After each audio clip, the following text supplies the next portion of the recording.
هلأ وقت نحن نكون موجودين كرمال نقول مطالب ثورة لا تتحقق بالكامل إذا ما كان في مطالب النساء التاريخية. فعلا كان بارز وكل الناس عم تحكي عن موضوع مشاركة المرأة بهيدي الثورة بطريقة فعالة بعدد كبير بمبادرات كتيرة بقضايا النساء. شفنا نساء صبايا بالعشرينات كذا مرة عملوا خط أمامي، شفنا مسيرات نسائية حاملة مطالب نسوية عم بتذكر إنه ثورتنا نسوية، وشفنا جرافيتي موجود بكتير محلات عم تقول ثورتنا نسوية.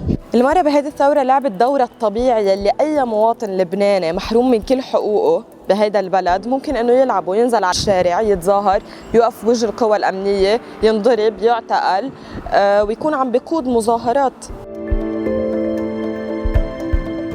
هلا انا ما بعرف لوين حنوصل بهيدي الثوره، بس الشيء الأكيد منه إنه التغيير بيصير تراكمات، يعني إذا ما صار هلا حيصير بعدين. وحلو إنه هالمرة تحديداً عم نقدر نحكي بكل شيء، عم نحكي بقصص قبل يمكن ما كانت هالقد يكون كنا نحكيها، بس مش هالقد كان عم يوصل الصوت أو الصوت عم بيكون عالي وهيك. إنه عاجلاً أم آجلاً النساء حتقدر تاخد كل حقوقها. النساء مش بس حاملة مطالب اقتصادية سياسية اجتماعية، بل حاملة كمان مطالب نسوية اللي خاصة بحقها بإعطاء الجنسية، حقها بالحماية من العنف، الحماية من التحرش، حقوق جسدية، حقوق إنجابية. كل هيدي رزمة القضايا أنا صراحة فرحت، تفاجأت، ما بقول إنه كنت متوقعة، بس تفاجأت بكمية النساء الموجودة على الشارع وعلى التلفزيون بالمظاهرات يلي كلها عم تحكي بذات الخطاب، عم بتقول إنه الطائفية والأبوية ذات النظام. وبالتالي لما صارت هيدي الثورة ب 17 تشرين المبادرات النسوية أخذت زخم أعلى وأكبر وبينت أكثر. كان الشعار الكبير هو المطالب المعيشية والاقتصادية، وكان ضمن هيدي الشعارات الكبيرة برزت المطالب النسوية بشكل كتير كبير. كان في أوجاع شخصية عم تنزل على الشارع، كان في نساء محرومات من أولادهم، كان في ناس عم يحكوا عن الاغتصاب، حتى عن الإجهاض. يعني كان الخطاب كتير تحرري وكسر كتير تابويات بالمجتمع. في مطلب حق الأم بحضانة أطفالها، وفي مطلب منح المرأة اللبنانية الجنسية لأطفالها. هن مطلبين أساسيين برزوا كتير بهيدي الثورة. خصوصي أكتر شيء الجنسية والحضانة، لأنه نحن عم نشوف بكل الطوائف قد المرأة عم تتعذب بأنه تاخد حضانة أولادها، كيف عم تنحرم من أولادها. وكمان قصة الجنسية، لأنه في عنا كتير نساء مزوجين من أجانب وأولادهم ما عندهم ولا أي حقوق. يعني بينما إذا الرجل تزوج مرة أجنبية بيعطي جنسية لأولاده. دايما كان في إذا مش إهانة لدور النساء بالمجموعات، استخفاف ومسخرة ومزح. هالمرة أنا عم شوف تغيير هائل، عم شوف وعي من الرفاق، هن بطلوا قبلانين إنه يصير في هيدا الدور.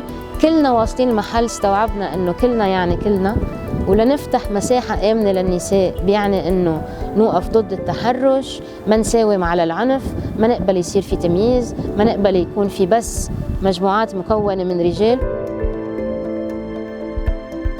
إذا ما نطلع نحن بمين موجود بالسلطة من نساء، ما حدا فيهم بيمثل، لأن هن كمان بقلب هيدا النظام المعفن ولا حدا منهم همه بنحن كنساء شو مطالبنا. عندي أمل كبير إنه في مرحلة بعد الثورة رح يكون في شغلتين أساسيتين رح تتغير.